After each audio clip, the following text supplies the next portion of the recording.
Hello, and welcome to the second part of our new Torrid DDP booking tool tutorial. This will go over direct shipments coming to the OHDC, whether they are full truckload shipments, LTL shipments originating outside of California, or small parcel shipments. Now, if you have not watched the first tutorial yet, go back and do that because this screen probably looks a little confusing to you. For those of you that have watched the first tutorial already, you know that we skipped over create a booking request button and only focused on adding carton dimensions and export all. This one, we are going to go ahead and create a booking request. So click on that. From here, it is going to ask you to add a PO. Now, whenever you make a new booking request, it will ask you to add the first PO on the booking request. After you add that PO in and you enter in some of the PO details, such as the weight and dimensions, you can go back and add the remaining multiple POs that you have. So if you have 6 more POs after this first one, you will then be able to go back and add all 6 of those POs at once. It's just this first PO that you've got to add and add all the details in. Now, when you hit Add PO, this ASN details screen will show up. It lets you search by the ASN or PO number, as well as scroll through here. You can also click on any of the headers and have it sort based on that. And then we also have a with and without ASN tab. If you see a PO of yours without an ASN, most likely the reason is because in EEM, it has not been pushed to ship status or the ASN has not been created at all. If you do not have your ASN pushed to ship status or have an ASN created, you are not going to be able to book with us. So make sure you do that first before booking.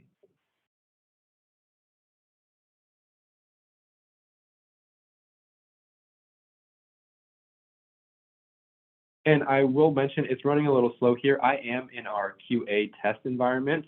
What happened here is I have every single vendor that does business with Torrid added into here, pulling from that database. So it's running really slow. When you get your account and log in, it's only going to be looking at the vendors that you do business with, and it'll be running much faster. For our example, I'm going to pick this first PO here because it's the right amount of cartons. I'm going to scroll down and I'm going to submit. Now, what you can see here is the PO number, ASN, the divisions do not ship before date, the units, and the carton count. If you notice that the carton count is off, or if you know that there's a shortage coming in, what you will do is all the way over here under this action header, there is a pen and paper. You would hit that, and this will let you adjust the carton count. Now, where this carton count originally is pulling from is based on the ASN info. So according to the ASN info you sent us, there should be 15 cartons. But say you get it off the vessel and you only receive 12 cartons. In here, you could then write short 3 cartons from vessel, add in whatever the new weight is, and submit that, and you'll see the change reflected there. I do want to mention for weight and for the dimensions during our tutorial, I am going to be using fake weights and fake dimensions just to expedite our process and go through things faster. I know a lot of you are probably wondering what 15 cartons weighs 1,000 pounds, but that is what's going on here. And for those of us who did watch the first tutorial, you'll probably notice that this is the dimensions list that we talked about in tutorial 1 and why we recommended that you go ahead and add those dimensions in before doing any booking requests with us. The next thing we're going to do is add your shipper, because as you know, the consignee for us is based on the total amount of CVF and your shipment location. Go ahead and hit the select shipper. Now, when you first get your account set up, you will not have any shipper details in here. So this will be completely blank, and you're going to want to go ahead and add shipper. Shipper, go in and fill in all this information, obviously in your case with real information, shipping hours to and from. You can see here, here's the fake shipper example I did earlier on. And we did use a couple other shipping locations to test from California, Florida, New Jersey. If you ever need to edit a shipper, just click that little circle there, hit edit shipper, and it'll take you back to the shipper details page where you can edit anything. Our first example, we're going to do a small shipment out of California. Here. Now you can see the vendor details showing up here, all of the shipment information,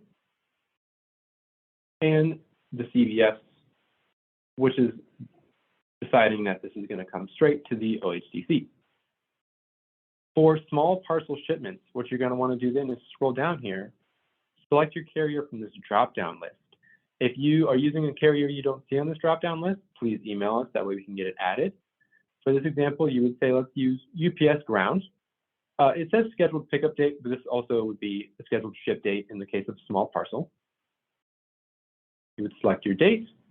If you know your transit time, say it's going to take 8 days for your parcel to get here, go ahead and put that in. Put in whatever delivery time you think correct. 1 o'clock is fine. Again, with small parcel shipments, we're not too worried about if you're an hour early or an hour late. That would be the information required for a small parcel shipment. Now, what we're going to do here is we're going to actually turn the small parcel shipment into a LTL shipment so you can see what that looks like as well.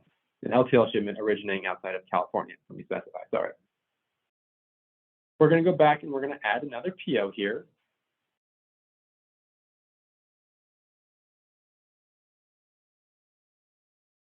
I'm going to use the search function for one.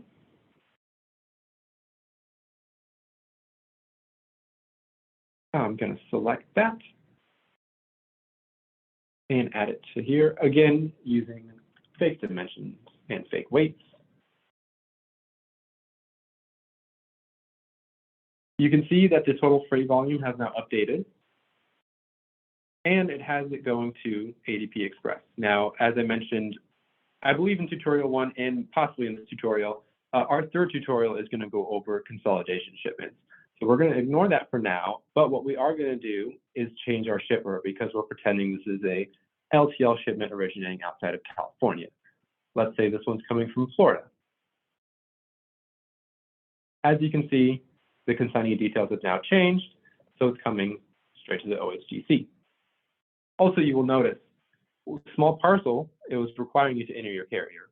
With an LTL shipment outside of California, we are the ones setting up the carrier, so this carrier information is blank. All we need to know from you in this scenario is the scheduled pickup date, preferred pickup time,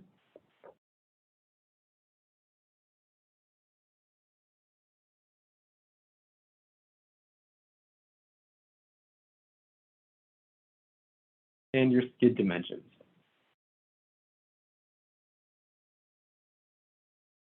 For an LTL shipment, we also do require the freight class, yes or no if you're dock high, and the total number of skids of your shipment.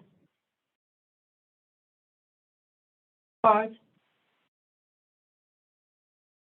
Now that you have all this information added, you would scroll up, you would hit save, and then that would turn it into a pending shipment. But we are not done yet. We are going to turn this LTL shipment into a full truckload shipment. Let's add some more POs to do that. And in this scenario, I'm going to show you what I had mentioned early on, where you can add multiple POs at once. You don't have to select and submit and select and submit. What you can do is say you're really lucky, you logged in, and hey, those are 2 of the POs you were looking for. Awesome, awesome. But you don't see the other PO that you need.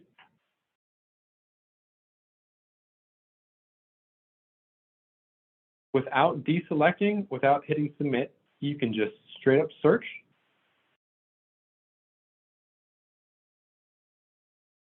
Select your PO.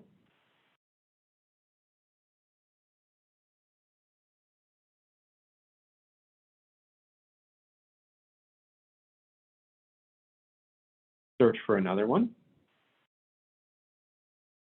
I believe I wrote this PO down wrong.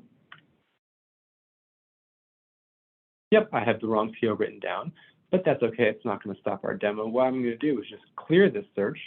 It's going to return that whole list of our POs again.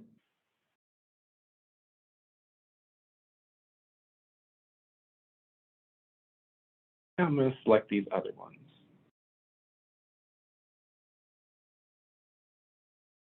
I'm going to hit submit, and now you can see all of those POs that we selected are on here.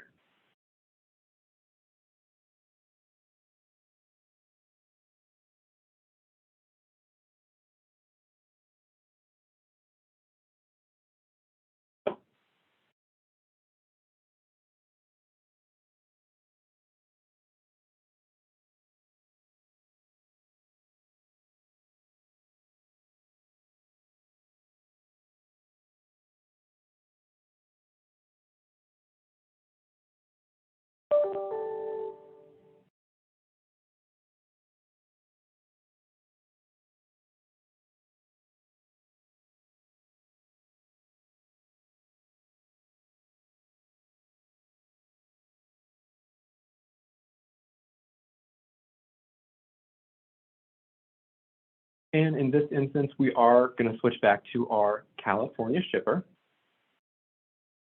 Looks like I need to add just one more PO for our example here. Bear with me a moment.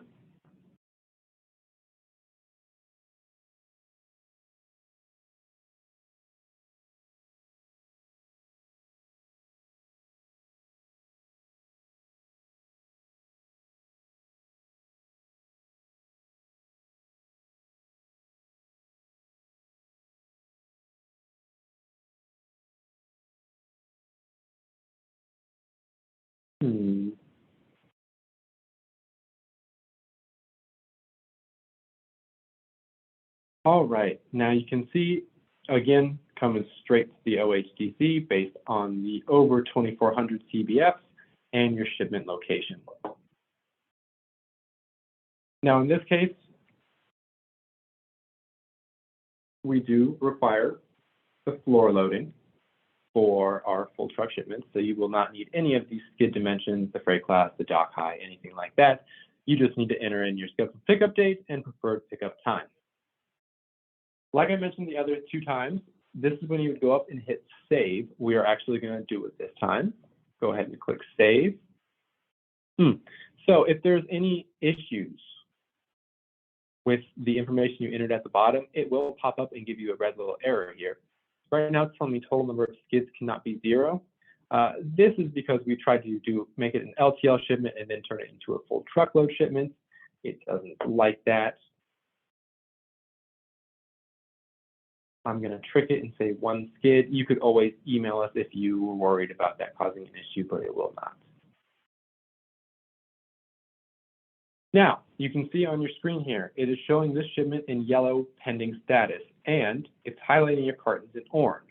Remember from our legend, orange in a column name, carton, means that there was a modification of the carton count. That's those 3 cartons that we changed at the beginning of our booking. At this moment, you don't have to do anything. You're going to want to keep looking at that. Notice that the last updated date is logged over here. If you see this go more than 24 hours without changing status, please reach out and get contact with us, just like you would if you had sent us an email booking request and we didn't respond within a day.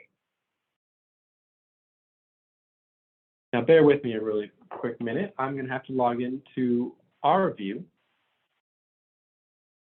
because as you can see, our shipment is now showing up on the transportation side of things as a pending status. We're going to go in and approve this shipment.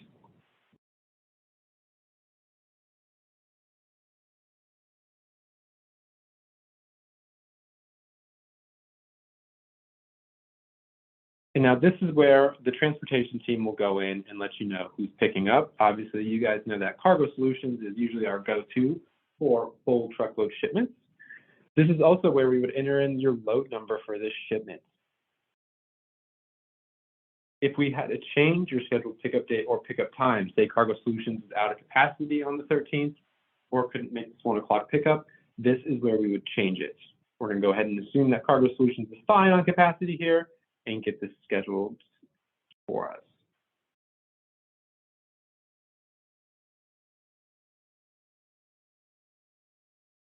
The Tora team will then update the booking request.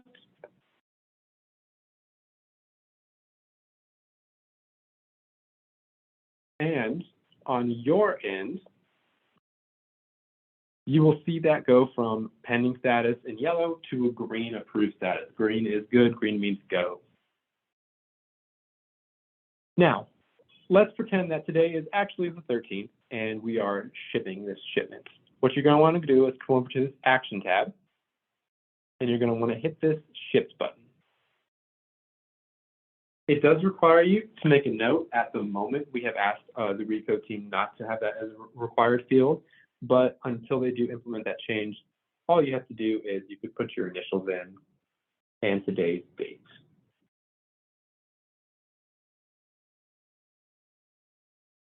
Now, it's letting you know before you can officially post this to ship status, you will need a trailer number, a seal number, a BOL, in-gate, and out-gate time. And you'll notice it says trailer/tracking number. If you are someone shipping with a small parcel shipment, this is where you'd enter in your UPS or FedEx tracking number as opposed to a trailer number. In this case, the trailer is Sky123. It's easy for me to remember that we have a fake trailer here. Now for your BOL, if you don't have your own BOL, you can generate your own. And if you do have a pre-prepared BOL or the warehouse is just sending you their copy of the BOL, this is where you'll upload it. We're going to go ahead and generate our BOL. As you can see, this is what the generated BOL would look like. That way you can export and print it out.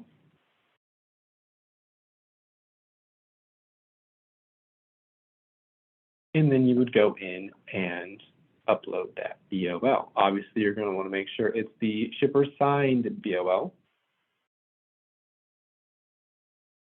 You'll go ahead and enter in your seal here as well. And then the in-gate and out-gate time, we're going to assume that the driver showed up on time and the warehouse was working at a good pace and got them out of there in an hour and a half. At that point, you will update your shipment. Successfully updated, and congratulations, you see that shipment is now in shipped status.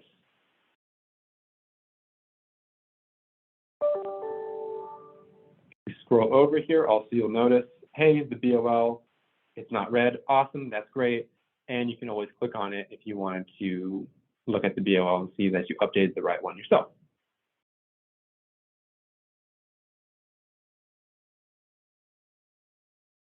That concludes our second tutorial on going over direct shipments to the OHDC.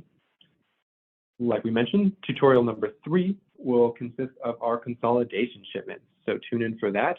It is very similar to our direct shipments tutorial that you just saw here, except there is a little more information required. It usually requires the skid counts and all of that.